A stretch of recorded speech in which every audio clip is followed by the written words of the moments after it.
Баршаңызға сәлем достар. Бүгін сіздерге үй жағдайында өте керемет болып шығатын палаудың рецептісін ұсынамын.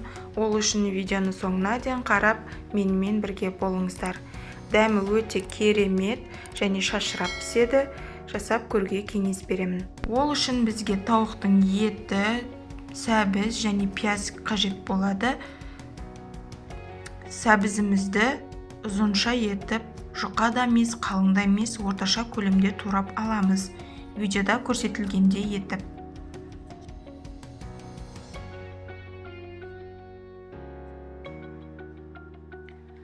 Пиязымызды да турап аламыз.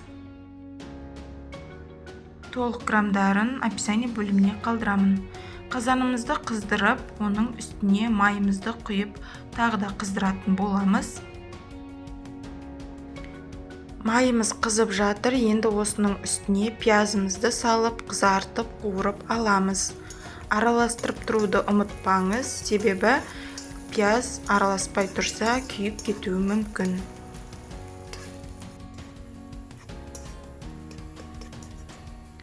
Міне осылай қызарған сәтте үстіне етімізді саламыз. Мен тауық етін қолдандым. Әрине өз қалауыңыз бойынша қалаған етті қолдануға болады. Оны да жақсылап қызартып қуырып алғаннан кейін үстіне сәбізімізді салып, жақсылап біркелкі қуырып аламыз, араластырып. Қақпағын 1-2 минутқа жауып бұқтырып алдым. Түбі алып кетпеу үшін араластырып пісірсеңіздер керемет болып шығады.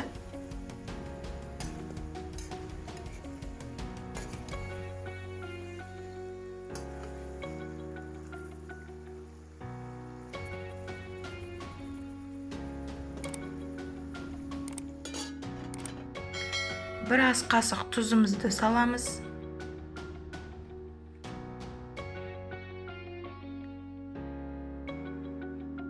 Енді суымызды құйып қайнатамыз. Су міндетті түрде салқын болуы керек. Етіміз батып тұратындай етіп құятын боламыз. Қайнаған сәтте бетіндегі көбіктерін алып тастауды ұмытпаңыздар.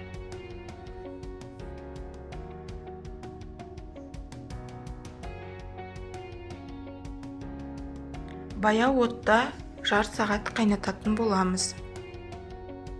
Енді күрішімізге келсек, күрішімізді тазартып, қажетсіз заттардан алып, бірнеше рет жуып аламыз. Суымыз мөлдір таза болғанша, күріштің крахмалы кетуі үшін. Күрішімізді осылай жуып болсақ, енді етімізді бөлек ыдысқа алып қоямыз. Күрішті салу үшін етті алдын ала бөлек ыдысқа алып қоятын боламын.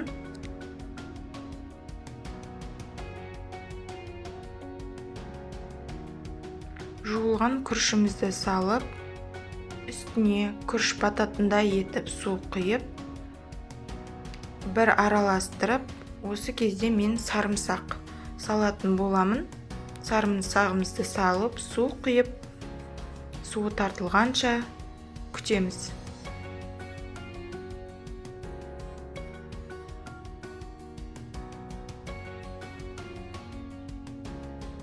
Байқасаңыздар, суы тартылып жатыр. Енді осының үстіне мешогымызды ортасынан бөліп алып, түгелдей ауа кірмейтіндей етіп жауып шығамыз. Жалпы 40 минут пісіретін боламыз демде. 20 минуттан кейін қазанның қақпағын ашып, бір аударып, кері 20 минутқа қалдыратын боламын.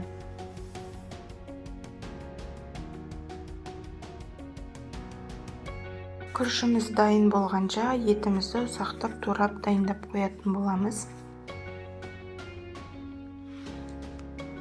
Сиыр етінен де, жылқы етінен немесе тауық етінен де жасауға болады.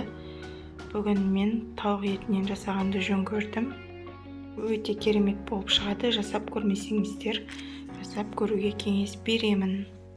Тауық етінен де дәмді шығады.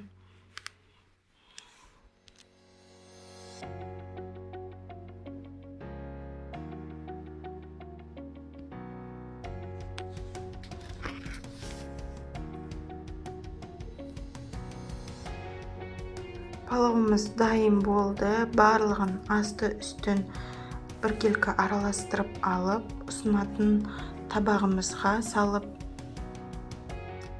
беретін боламыз. Байқасаңыздар, қызарып, әрі шашырап піскен. Осы рецепт бойынша жасауға кеңес беремін. Дәмді болып шығарына сөзсіз сенемін. Бұл тағамға сіз морковча салатын ұсынсаңыздар да болады. Морковча салатымен палау өте керемет үйлесім табады. Бұл салаттың да жасалу жолын арнамнан көре аласыздар. Морков по-корейски немесе морковча деген деп іздесеңіздер шығады. Өзіме осы палаумен осы салат өте керемет ұнайды.